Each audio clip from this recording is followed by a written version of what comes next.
Talagang hindi na tayo tinatantanan ng mga dilubyo talaga. Grabe.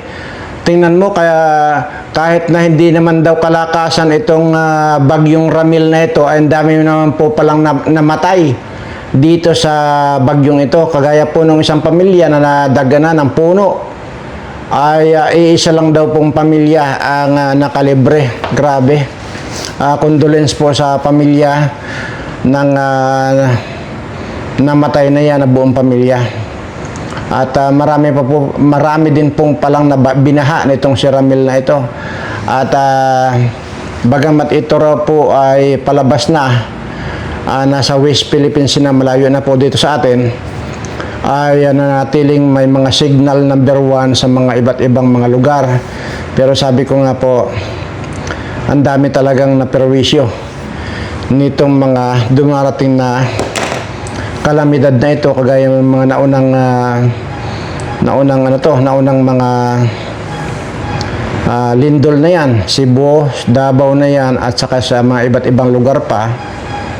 Pero sa totoo lang po, ito pa yung isang inaabangan nga natin, na paulit-ulit ko na lamang pong sinasabi rito, itong The Big One. Ito pong The Big One ay ang marami pong mamamatay dyan, ay marami dyan sa taga Metro Manila. Dahil dyan po nakasintro talaga yung karamihang mga tao, dyan po yan. Pero yan naman pong The Big One na yan ay sabi ko nga po ay limited. Kung baga, yung mamatay na tao, at sabi ko nga po, ang masasagasaan lang talaga, ang marami lang talaga mamatay itong mga taga Maynila. Pero ang talagang matindi po rito, yung The Big Four. At kasalukuyan na pong nananalasa sa ating mga Pilipino, sa inyo po lalo na po dito sa ating mga mahihirap na kababayan, ay talagang tuloy-tuloy po yung pananalasa nitong The Big Four. Ano nga ba itong The Big Four? Ito pong mga The Big Four na ito po yung ang ulo nito ay si Bangag. Pangalawa na po dyan si Martin Romualdez.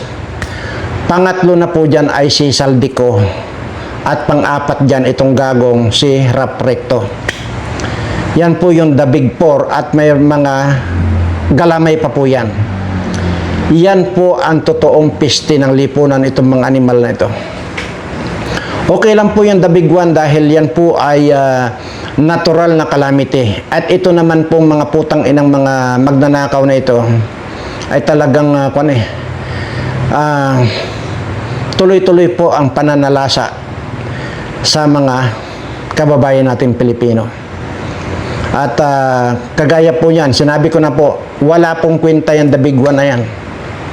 Ito po ang totoong mga nananalasa na sa kasalukuyan po itong mga The Big Four na ito na mga kawatan. At hindi pa po kasama dyan yung mga mukhang panggatong na itong seremolya na ito. At tuloy-tuloy yung kanilang pagsilip doon sa confidential fund ni BP Sara na 125 million lang naman yun. Ay samantalang itong confidential fund ni Boying Remulla at saka yung kapatid niya si John Vic Remulla, tig-kakalahating bilyon, 500 million po, kumpara mo sa 125. Pero ito pa sinisilip kay BP Sara. Kaya po ito yung talagang papatay sa mga kababayan natin, mga kapos sa kabuhayan, itong mga animal na mga taong ito. Ngayon, nagpaparamdam na naman itong si Gordon na isa ring kawatan. Kaya baka tatakbo na naman niya sa 2028 ang hayop na yan. Hoy Gordon, isauli mo muna yung 86 million na kinulimbat mong hayop ka. Nawala na lang yon. Tingnan nyo. Talagang walang nakukulong dito sa mga animal ito. At nakakakuan na po talaga, nakakasawa ng pakinggan, pero talagang kailangan po nating i-discuss ito para sa ganun ay masasariwa po ng taong bayan itong mga taong ito. Mayroon pong kinulimbat yan na 86 million. At bago po natin pag-usapan itong The Big Four, ay kaya nga sinasabi ko rito, sa mga Pilipino. Daanin natin sa kanta. Kung kayo'y boboto, wag sa siraulo. Kagaya kay Gordon na mukhang demonyo. Mga Pilipino, matuto na kayo at huwag nang iboto ang kaltog ang ulo. Wala nang mapili mga Pilipino. Lahat ay kawatan dito sa gobyerno. Anong mangyayari sa kababayan ko kundi ang magdasal? Matudas na kayo, tanginan nyo. Yan po. Dapat lang po talagang mamatay na kayong manghayop kayo. Dahil dito, talagang kayo ang peste ng lipunan, kayo ang COVID ng lipunan ng mga buwaka ng ina ninyong mga politikong kayo, mga magnanakaw kayo. At dito rin po, at napuna rin po ni Atty. Topacio yung pagmamayabang at katangahan nitong si Rap Recto.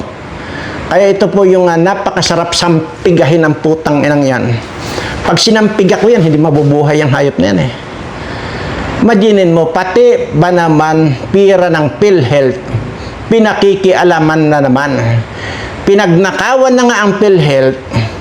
Ngayon, pag nanakawan na naman, di ba? Si Risa Hontiveros, hanggang ngayon hindi na iimbestigahan yan doon sa kanyang involvement dyan sa PhilHealth na yan. Ngayon na naman, yan na naman ang pinagdidiskitahan na naman itong si Recto na ito. Sabi ko sa iyo, sir, pag sinampiga kita, makakarinig ka ng mga bubuyog ng mga hayop ka. Buisit ka. Napuna na po ni Kwan eh. Ni Atty. Topacio ang kayabangan na at katangahan pa nitong si Kwan na ito. Itong si Rap Recto. Ito. Ha? Yan. Congratulations sa lahat! Gracias, marami ng doktor. Bagong doktor. Kaya lang, Panoorin niyo. pera ang PhilHealth. Yun lang. Bago ulalo itong si Recto, napakayabang, nakita mo ba? Nakikiusap lang si Bongo, sabi, huwag niyo namang Huwag niyo ganurin utusan. sana yung PhilHealth. Opo. Kasi nagmamalasakit lang yung tao sa mga Pilipino, lalo na sa mga pangkaraniwang Pilipino, natatakot magpa-hospital dahil yung panggasto. Sasabihin ba naman, huwag daw kami utusan. Abay, may karapatan po na sabihin. Ano ba siya? Appointed? Appointed, di ba, Finance Secretary? Opo. Alam nyo, Bakit salbahe? Mr. Recto, kaibigan ko yan. Kaya lang, hindi, alam mo, nagkaroon ng kultura ng yabang. Ayun. Yeah. Itong administrasyon na to, ang yayabang ng mga Grabe, tao oh, dito. grabe. Akala mo, forever silang Nakaupo. nasa kapangyarihan. Baka may balak nga silang forever, di natin alam. Baka gayahin si Apo Maon. 20 years. Patay tayo. Eh noon naman may communist insurgency naman noon na matindi. Oo. Marami namang gulo noon talaga. Eh ngayon naman wala eh. Mababait ang tao ngayon. Oo. Di ba, Mr. Recto, may karapatan po kayong utusan ng Senado, ng legislatura Grabe, because no? ang power of the purse, ang pangangalaga sa kaban ng bayan ay iniatang ng ating saligang batas sa legislatura. Oh. Kaya huwag kayong maangas. Kung ako si Bongo, minura ko yun eh. Oh, yeah. Tingnan na lang, hindi ako senador. Oo, O, sasabihin mabait si ko, Bongo huwag eh. kang Kung umiyak. ako nga lang, sampigahin ko ang mukha niyan eh. Masama yun. Pero huwag niyo kaming utusan. Talagang utusan kayo kasi ang nag-approve ng budget legislatura. Grabe. Sasabihin niya, eto Yun pwede, lang. etong pwedeng to gastusin. Eh, huwag utusan, inutusan mo ang kunin nyo sa PhilHealth. Correct. Akala mo nakakalimutan ng taong bayan yung kinuha mo yung 86 billion. Oo. Eh, ikaw eh, ha? Masyado ka naman eh. Suntukan na lang. Oo, hindi. Ano ba gusto mo, ha? Hindi. Actually, gwapo ka sana eh. Kaya lang nabawasan dahil sa sinabi mo. Yun lang. Oo, kasi ang hirap dyan. Alam mo, kaibigan ko sana yan, pero parang si Kiko yan eh. Imaginin mo, 86 billion pala ang hayop na bullshit na ako na ito. Recto na ito.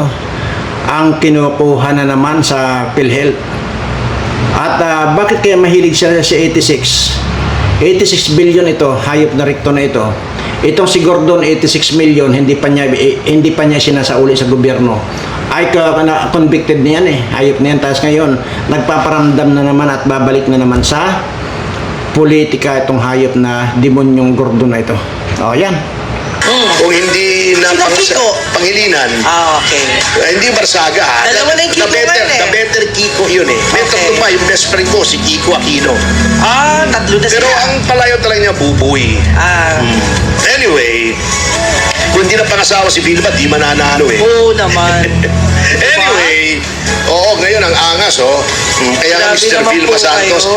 Anyway, yan po ang nangyari na sa gobyerno natin. Napakagulo na mga kasama. Katulad niyang, eto natatawa ko rito Natatawang napapailing. Kita mo, kung saan nila tinutukoy at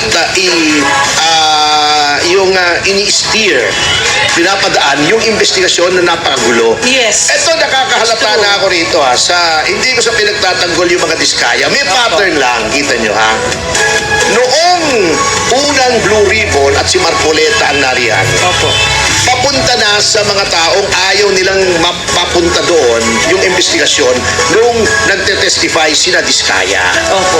Diba? Bibigyan na ng WPP, diba? I-endorse na ng Senate President na noon ay si Escudero. Opo. Nung nabanggit si Martin Romualdez, pinalitan si Marcoleta. Pinalitan si Siya rin. si Escudero. Okay. Ginawang si Ping. Opo. Kitang-kita naman natin kung paano pigilin ni Ping Lacson yung pagpunta kay Martin Romualdez. Pa yan, hayop Yung na mga laki. diskaya, ayaw nang bigyan ng proteksyon. Kaya may restitution pa na wala naman sa batas, na puro kalokohan. Eto, kitang-kita niyo yung pattern Okay. Di napigil na nga nila si Diskaya. Opo. Then, pumasok na yung Independent Commission on Infrastructure. Yes. Na nandun dati si Magalong, nung hindi rin nila gusto yung pinagtutunguhan ni Magalong, ginulo rin nila, inintriga nila, sinabi nila may problema daw yung appointment hanggang sa nag-resign si Magalong. Okay. Yes. Okay, eto na. May tatanong ako sa'yo, halimbawa yung isang anak mo, halimbawa, binata o dalaga, Binata talaga. humingi sa'yo ng pambili ng damit. Okay. Sabi mo, eto bumili ka ng gusto mong damit. Opo. Kung ano gusto mo, bahala ka. Yes. Independent ka. Ikaw ang masusunday. Thank you, Nay. Thank you, Opo. Tay. Opo. Pero hindi, sama ako. Ay, hindi Sasama na ako sa independent. SM. Kaya sa Shangri-La. Tapos siya O pipili. kaya sa Robinson. Nandun, namimili yung anak mo. Oo. Eto yata maganda. Hindi maganda yan. Hindi ba? Huwag yan. Ano ba o dalaga? Masyadong sexy yan. Huwag yan. Opo. Nandun ka. Mali. Looking over your shoulder. Di ba? Ito, maganda yata itong sapatos to. Di bagay sa iyo yan. Ito, mas Oo. maganda. Parang ito. Hindi mo naman pinipili. Pero parang mas maganda yata. Ganon po yung gusto pong ipaliwanag ni Atty. Topacio. Yung independent na yan, investigation na yan, ang masusunod lang din po dyan ay si Bangag lang din. At tingnan nyo, hanggang ngayon wala pa raw silang nakikita na pwedeng kasuhan. Ay putya, ano yan? Mga bulag ito, mga hayop na mga tao na yan na nasa ICI na yan. Ay mga bubo kayo dyan, putang ina nyo, lumayas kayo dyan, baka mamaya abutan ko kayo, sampigahin ko mga pagmumukha ninyo.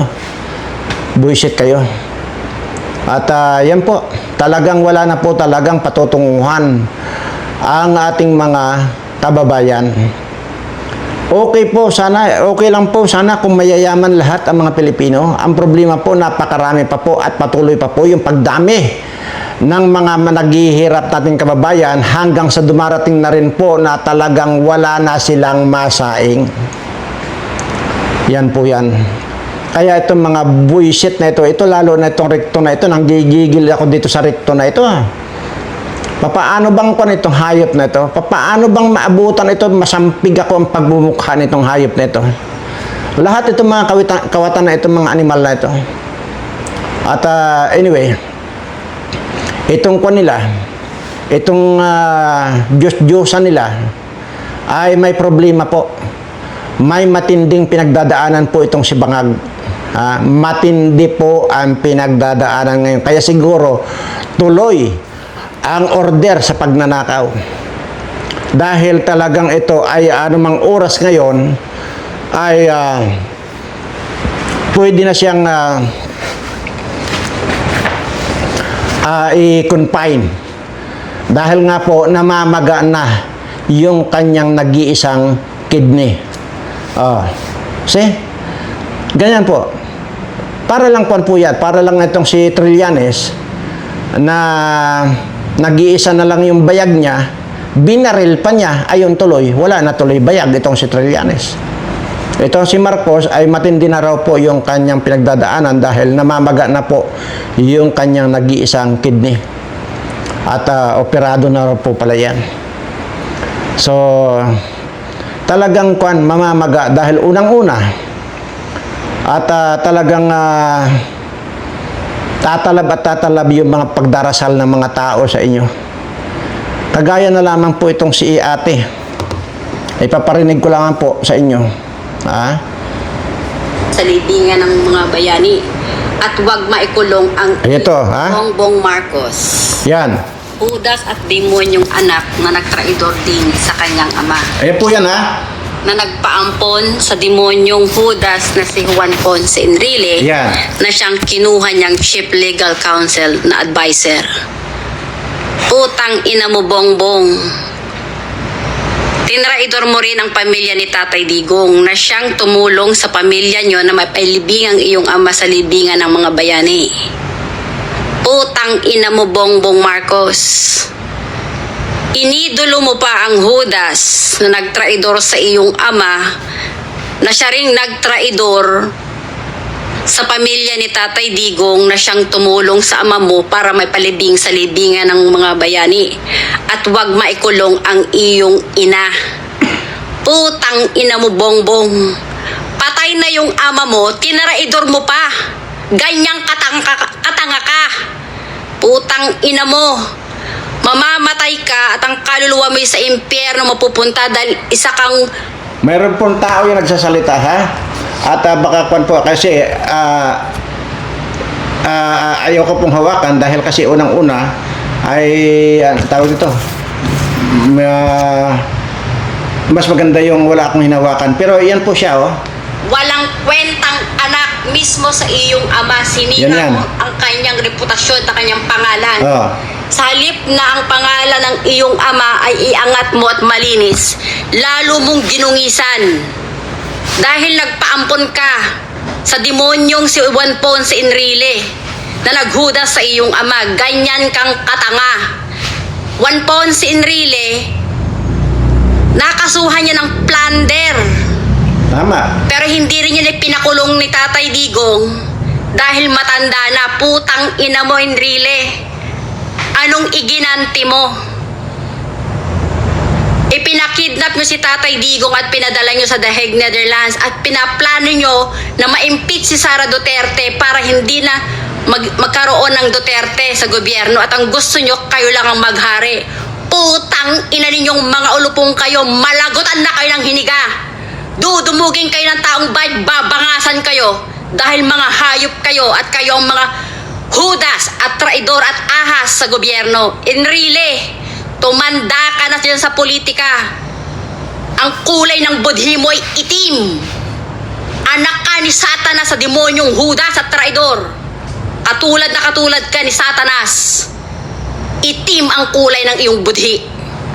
No, yun Bongbong po. At talagang nanggigigil si ate. Talagang sobrang panggigigil. At yun po, mabalik tayo. At ito nga pong si Kwan, ito nga pong si Bangag ay matindi na po yung pinagdadaanan. Baka hindi na po niya matapos ang termino niya. At dahil nga po sa, kung inyo pong matatandaan dati ay nagkwan po yan, sumambulat sa social media yan nung namataan na mayroong lumanding na helicopter dyan sa St. Luke's BGC. Siya po yan. Siya po yun. At yun. At ngayon ay hindi na yata kinakaya anong machine ngayon. Katunayan, nagda-dialysis daw yan pero hindi lang halata. At pagka halimbawa maganda daw ang kondisyon niyan, saka palang nagpapakita sa media. Pero ang katotohanan daw niyan, kasi hindi naman ako nakakita, no? At nakukuha lang natin information niyan. At yan nga po, at kaya siguro panay-panay ang pangangawat nitong animal ito, mga katim niya. At talagang meron pa talaga siyang katim. Yan nga po, the Big Four. At yan na po yung sinasabi ko na hindi na po kailanman aangat ang buhay nitong ating mga kababayang Pilipino dahil po dito sa mga magnanakaw na ito. At kabi-kabila na po. Imaginin mo na kung pagsanibin itong kininakaw ni Martin Romualdez at saka ni Saldico, trillion of pesos po. Imaginin mo. Tapos ngayon, tuloy-tuloy ang pangungutang natin sa ibang bansa. Mabuti na lang at umatras itong Korea na magpapautang sana sa atin ng bilyon-bilyon. Mabuti na lang umatras kasi buong mundo na po ang nakakaalam ng talagang kawatan na ang gobyernong ito. Sabi nga, sa Tanyako ba yun? Yung presidente ng kwan ba yun? Meron ako nabasa na sinasabi niya ang Philippines daw ay napakayaman pero napakakurap at mga adik pa yung mga nasa gobyerno. Imaginin mo. So ngayon, para po sa inyong impormasyon, ang utang na po ngayon ng Pilipinas ay 17 trillion. 17 trillion po ang utang na ng Pilipinas. Kaya yung inyo pong apo, na ipapanganak pa lang yung inyong magiging apo at magiging apo ng inyong apo, may utang pa rin po. At yun ang pagbabayaran ng mga apo ninyo na apo ng mga apo ninyo sa kaapo-apuhan. Dahil dito sa laki ng utang ng Pilipinas. Ngayon ay naghahanap na naman sila ng mauutangan. At ngayon dahil sa wala nga mautangan pa, ang tinatarget na naman itong si Recto ay PhilHealth na naman. Na kung tutuusin, mga kababayan, kayo na mga mahihirap nating mga kababayan, kayo sana yung magbibinipisyo dito sa mga PhilHealth na ito. Dahil ang laki po ng pera ng PhilHealth na posible sana na kapag ikinumpain kayo kahit na anong sakit ninyo, kahit na sa private man yan o sa government hospital man yan, ay wala na kayong babayaran ni centavos. Dahil sa may pira ang PhilHealth. Ang problema po niya, ninakaw na nga ni Risa. Ngayon, nanakawin na naman itong si Recto. O ano nga mangyayari dyan? Kaya dapat itong mga ito talagang hinuhuli ito tapos pitpitin ang mga bayag nito Kung babae ito, salaksakan ng maso yung bilat ng mga putang ng mga magnanakaw na ito Kaya namumutla ng bilat itong si Risa. Dahil sa kalalamo ng pinagnakawan, ganon din naman itong Recto na ito nung senador yan. Asos. Magkakasama yan sina Gordon na yan. 86 million ang kinulimbat itong Gordon na ito. Tapos kaya nagpaparamdam nyo naman. Ay, nako. Ewan ko kung saan tayo pupulutin ito. Madinin mo, mayroon tayong inaabangan na dilubyo. Habang nag-aabang tayo nitong dilubyong paparating na itong the big one na ito,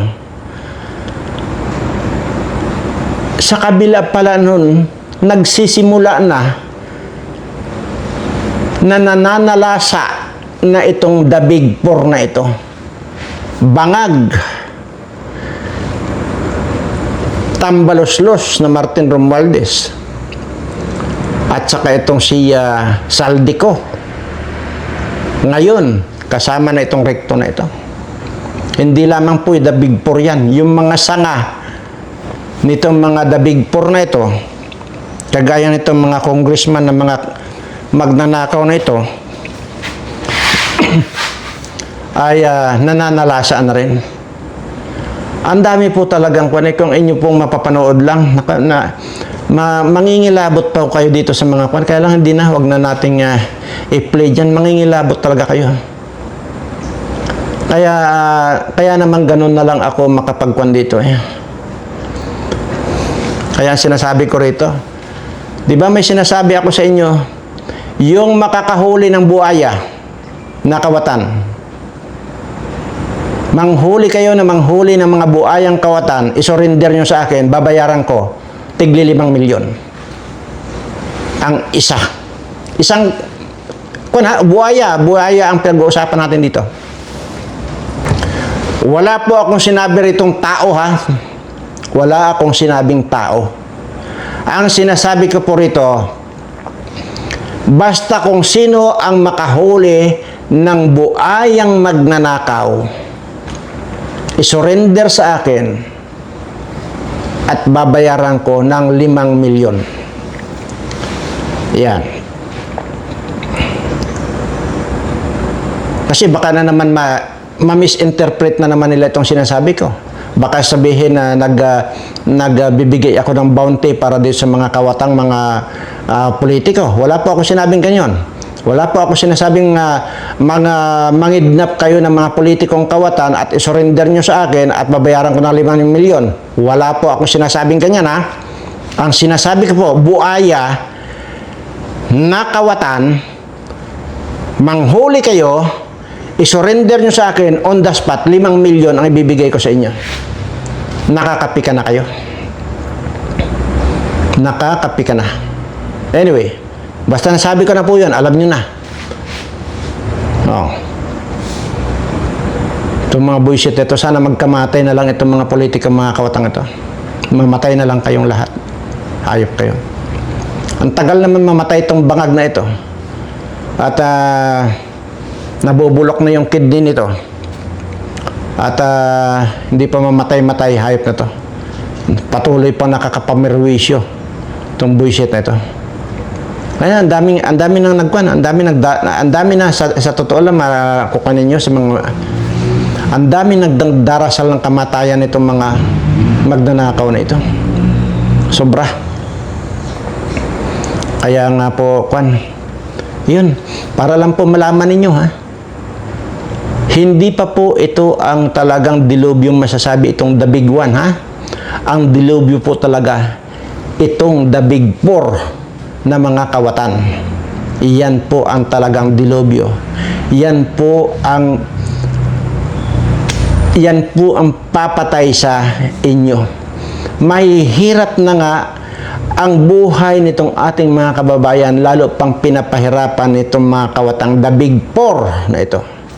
Yan po yan. Tandaan po ninyo ang the big four. Si Bangag, si Tambaloslos Martin, si Saldico at saka itong si Recto. Yan yung mga the big four na mga kawatan. Mga bullshit na to. Sabi ko nga sa inyo, putang na nyo, pag nakita ko kayo, sampigahin ko kayo, hayop kayo. Pero hindi na, sampiga lang ang sinasabi ko rito. Pero sa kabila nun, pagka ginanahan ako, mula rito sa bunbunan ninyo, tatalupan ko kayo hanggang sa talampakan ninyo, tapos isusugba ko kayo din sa isang drum na suka na may asin, na may sili.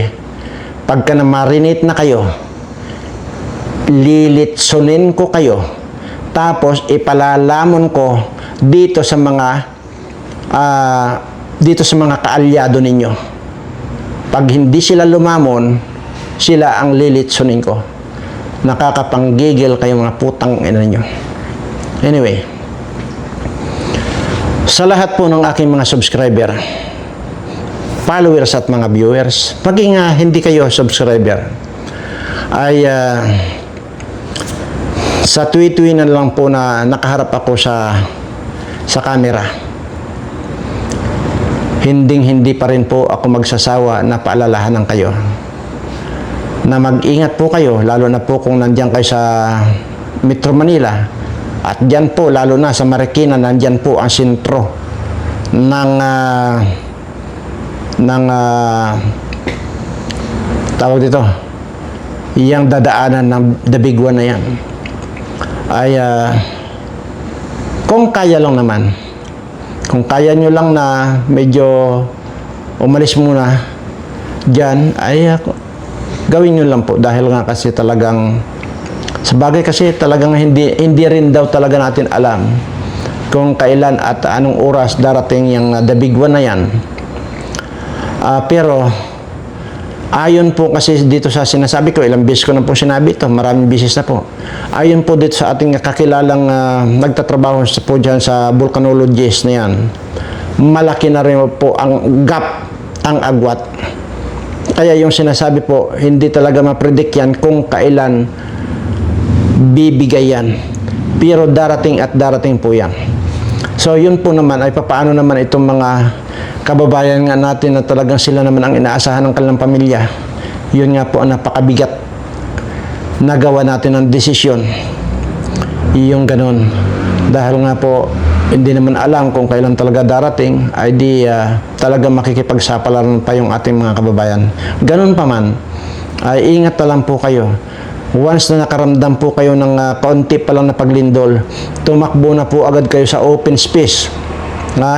Doon po sa mga wala pong matutumbang mga puno, matutumbang mga poste ng Meralco, matutumbang mga building, doon po kayo pumunta. At hayaan niyo munang pahupain. Basta makiramdam po mabuti. Once na umuga na ng kaunti lang, tumakbo na kayo palabas. Pero ang problema nga po nito, paano kung hating gabi? Siyempre sa kasagsagan ng tulog natin, minsan parang nananaginip lang tayo na inuugoy-ugoy tayo, yung pala, talaga yun na pala yung The Big One. So talagang marami po tayong maiko-consider. Pero ito naman pong aking paalala ay bahala na po kayo magdesisyon sa mga sarili ninyo.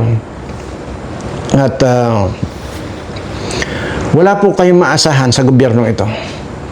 Pagka na-disgrasya po kayo dyan sa The Big One na yan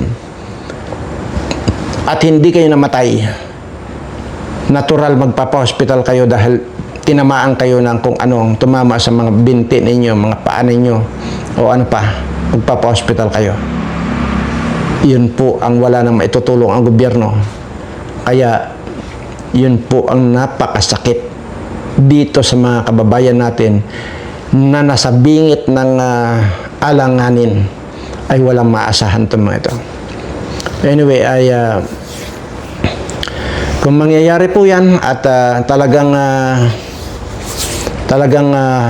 wala nang maitulong ang gobyerno, ay sige po, sisikapin ko po makapunta dyan sa Metro Manila at dadalawin ko po kayo kung saan man kayo hospital at kahit pa paano ay makapagbigay tayo ng tulong at huwag talaga kayong umasa sa gobyernong ito dahil mamamatay kayo pagka kayo umasa sa gobyernong ito. Anyway, mahaba na po itong ating discussion at ugaliin lang po ninyo na panoorin ng buo itong mga dinadaldal ko rito para kahit pa paano po ay makakuha kayo ng mga ideas. Kasi wala po kayong matututunan kung magbabase lang po kayo sa title o di kaya sa thumbnail. Ang mahalaga po ron, lalo ngayon mayroon tayong mga inaabangang dilubyo, panoorin nyo pong mabuti or panoorin nyo pong buo itong ating dinadaldal dito. Maraming salamat po sa inyong lahat at sa lahat po ng aking mga subscriber, mahal na mahal ko po kayong lahat.